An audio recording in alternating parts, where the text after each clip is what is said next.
सावन का पावन महीना व्रत और त्योहारों की मिठास लेकर आता है। इस महीने में कई लोग श्रद्धा और भक्ति से व्रत रखते हैं। तो आज मैं आपके लिए गुलाब जामुन की रेसिपी लेकर आई हूँ, जिसे आप व्रत में भी खा सकते हैं। बिना पनीर और मावा से बने ये गुलाब जामुन बहुत ही सॉफ्ट, स्पॉन्जी और रसीले बनते हैं।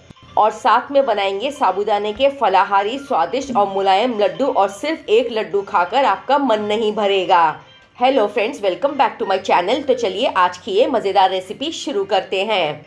व्रत या उपवास के लिए सॉफ्ट, स्पंजी और रसीले गुलाब जामुन बनाने के लिए यहाँ पर मैंने 2 मीडियम साइज़ के शकरकंद लिए हैं और ये वज़न में लगभग 300 ग्राम है। तो शकरकंद को पानी से अच्छी तरह से धोकर साफ़ कर लीजिए, जिससे कि इसमें कोई गंदगी होगी वो निकल जाएगी। अब शकरकंद को हम बीच से कट कर लेंगे ताकि इसे पकाना आसान हो जाए। अब स्वीट पोटैटो या शकरकंद को कैसे पकाना है ये हम देख लेते हैं।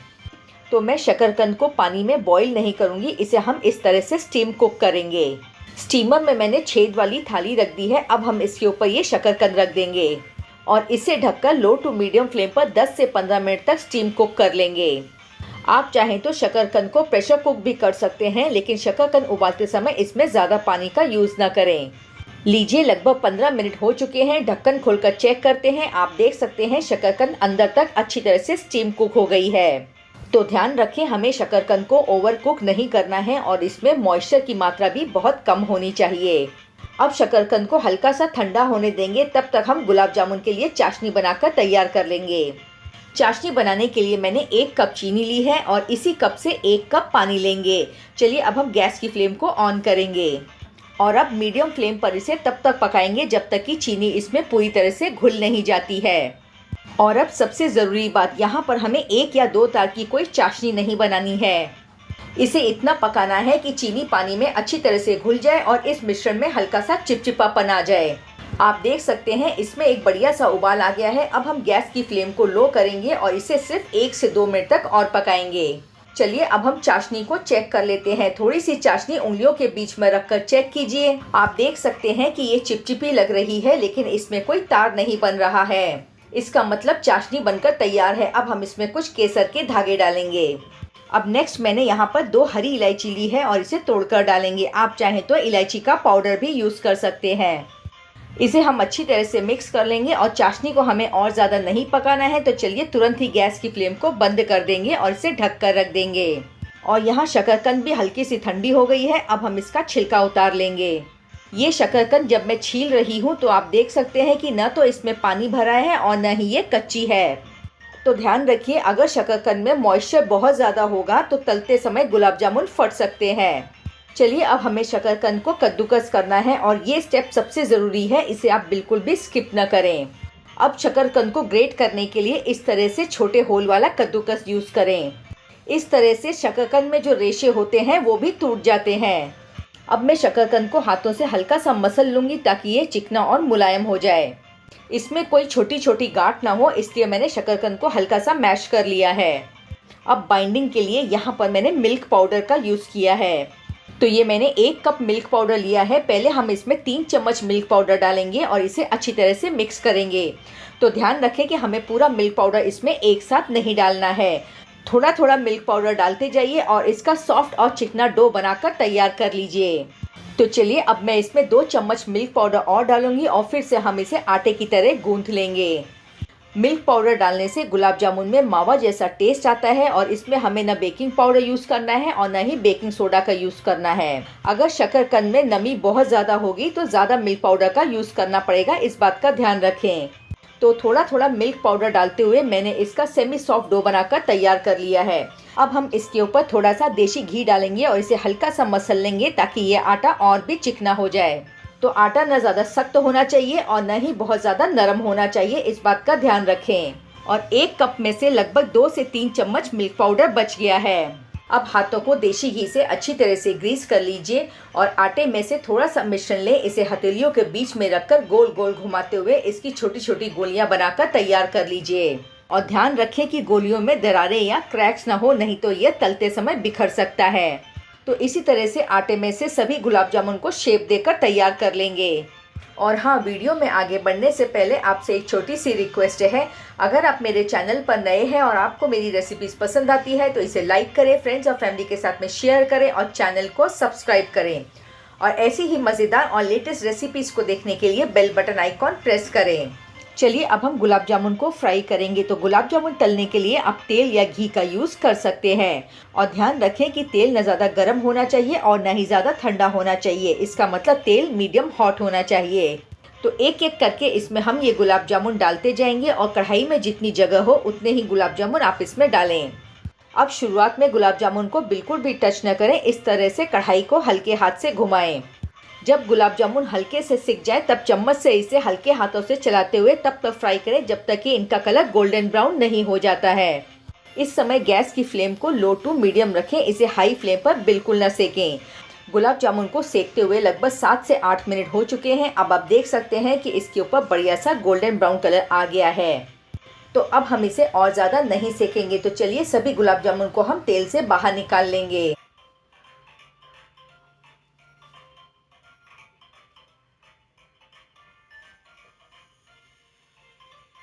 लीजिए, सभी गुलाब जामुन को मैंने तेल से बाहर निकाल लिया है। अब तुरंत ही हम इन्हें चाशनी में डाल देंगे।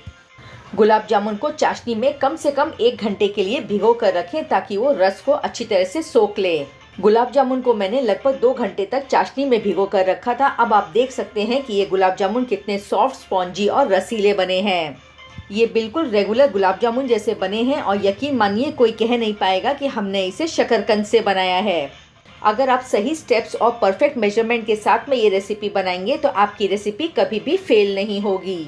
आप चाहें तो गुलाब जामुन को बारीक कटे हुए ड्राई नट्स से सजा सकते हैं। आप भी मेरी इस रेसिपी को स्टेप बाय स्टेप फॉलो करें और एक बार इस तरह से व्रत या उपवास के ये गुलाब जामुन बनाकर ट्राई करें और मुझे कमेंट करके बताएं आपको मेरी ये रेसिपी कैसी लगी। चलिए इसे कट करके देखते हैं। आप देख सकते हैं ये अंदर से कितने सॉफ्ट, स्पॉन्जी, जालीदार और रसीले बने हैं। चलिए नेक्स्ट हम बनाएंगे साबूदाने के फलाहारी, स्वादिष्ट और मुलायम लड्डू। और सिर्फ एक लड्डू खाकर आपका मन नहीं भरेगा। साबूदाने के फलाहारी और स्वादिष्ट लड्डू बनाने के लिए यहाँ पर मैंने 1 कप मीडियम साइज का साबूदाना लिया है। अब साबूदाने को सूखे कपड़े से अच्छी तरह से पोंछकर साफ कर लेंगे ताकि इसमें कोई गंदगी या पाउडर होगा वो निकल जाएगा। साबूदाना लड्डू बनाने के लिए हमें न साबूदाने को भिगोना है और न ही इसे गीले कपड़े से साफ करना है। और इस खास व्रत के लड्डू या मिठाई को आप झटपट बनाकर तैयार कर सकते हैं। और परफेक्ट साबूदाने के लड्डू बनाने के लिए 1 कप या कटोरी सेट कर लें और उसी से सभी सामग्री को नाप लें। लीजिए, साबूदाने को मैंने अच्छी तरह से साफ कर लिया है। अब लो फ्लेम पर हम साबूदाने को लगभग 25 से 30 मिनट तक ड्राई रोस्ट करेंगे। साबूदाने को धीमी आंच पर पेशेंस के साथ में भूनना है क्योंकि इसे भूनने में कुछ समय ज़्यादा लगता है। अगर आप इसे हाई फ्लेम पर भूनेंगे तो लड्डू में कड़वाहट आ सकती है, इस बात का ध्यान रखें। तो साबूदाने को भूनते हुए लगभग 25 मिनट हो चुके हैं। अब मैं आपको नज़दीक से दिखाती हूँ। आप देख सकते हैं कि साबूदाना का एक एक दाना अच्छी तरह से फूल गया है और इसके ऊपर बढ़िया सा गोल्डन ब्राउन कलर आ गया है। चलिए अब हम गैस की फ्लेम को बंद करेंगे और इसे एक प्लेट में निकाल लेंगे ताकि ये पूरी तरह से ठंडा हो जाए। तो साबूदाने को भूनने से पहले और भूनने के बाद में इसके कलर में डिफरेंस आप देख सकते हैं। नेक्स्ट यहाँ पर मैंने 1 कप डेसिकेटेड कोकोनट पाउडर या सूखे नारियल का बुरादा लिया है। अब धीमी आंच पर हम इसे सिर्फ 1 से 2 मिनट तक ही सेकेंगे। सूखे नारियल का बुरादा बहुत जल्दी भुन जाता है और उतनी ही जल्दी ये जल भी जाता है, इस बात का पूरा ध्यान रखें। तो इसे ज़्यादा न सेकें। जैसे ही इसका कलर हल्का सा बदलने लगे गैस की फ्लेम को बंद कर दें और इसे एक प्लेट में ट्रांसफ़र कर लें ताकि ये जल्दी से ठंडा हो जाए। ये लड्डू बनाने में इतने आसान है कि अगर आप पहली बार इसे ट्राई कर रहे हैं तो भी ये परफेक्ट बनेंगे। अब यहाँ पर साबूदाना अच्छी तरह से ठंडा हो गया है और क्रिस्प हो गया है। तो चलिए इसे एक मिक्सर ग्राइंडर जार में डालेंगे और इसका फाइन पाउडर बनाकर तैयार कर लेंगे। लीजिए, साबूदाने को मैंने पीस लिया है और इस तरह से फाइन पाउडर बनाकर तैयार कर लिया है। अगर इसमें आपको साबूदाने के थोड़े बहुत मोटे टुकड़े नज़र आ रहे हों तो इसे छान लीजिए। मैंने इसे छाना नहीं है क्योंकि मैंने इसे अच्छी तरह से बारीक पीस कर तैयार कर लिया है। चलिए अब लड्डू बनाने के लिए मैंने यहाँ पर 2 बड़े चम्मच देसी घी लिया है और इसे कढ़ाई में डाल दिया है। जैसे ही घी हल्का सा गर्म हो जाए इसमें बारीक कटे हुए काजू और बारीक कटे हुए बादाम डाल दें। और अब हल्की आंच पर हम काजू और बादाम को 1 से 2 मिनट तक भून लेंगे। इसमें आप अपने मनपसंद के ड्राई फ्रूट्स डाल सकते हैं। काजू और बादाम को मैंने हल्का सा भून लिया है। अब मैं इसमें थोड़े से किशमिश ऐड करूंगी। और तुरंत ही आप देखेंगे कि किशमिश फूलना शुरू हो गई है। तब हम गैस की फ्लेम को बंद कर देंगे। गैस की फ्लेम को बंद करने के बाद ही हमें सभी चीज़ें डालनी है, इस बात का ध्यान रखें। तो सबसे पहले हम इसमें डालेंगे साबूदाना पाउडर जो हमने पीस के रखा था। अब इसमें डालेंगे सूखे नारियल का बुरादा जिसे हमने भूनकर तैयार किया था। अब लड्डू को मिठास देने के लिए मैंने यहाँ पर 1 कप पिसी हुई चीनी ली है। आप चीनी की मात्रा को अपने स्वाद के अनुसार कम या ज़्यादा कर सकते हैं। फ्लेवर के लिए इसमें 1/4 चम्मच इलायची पाउडर डालेंगे और सभी चीज़ों को अच्छी तरह से मिक्स कर लेंगे। साबूदाना के ये लड्डू बहुत ही हल्के और स्वादिष्ट बनते हैं, तो मैं इसे सावन के महीने और नवरात्रि पर ज़रूर बनाती हूँ। तो एक बार आप ये लड्डू ज़रूर बनाकर ट्राई कीजिए और मैं गारंटी से कह सकती हूँ कि आपको ये रेसिपी बहुत पसंद आएगी। तो लीजिए, मैंने इसे अच्छी तरह से मिक्स कर लिया है। अब हम इसे एक बड़े मिक्सिंग बोल में ट्रांसफ़र कर लेंगे। अभी यह मिश्रण हल्का सा गर्म है, तो इससे लड्डू बनाना शुरू करेंगे।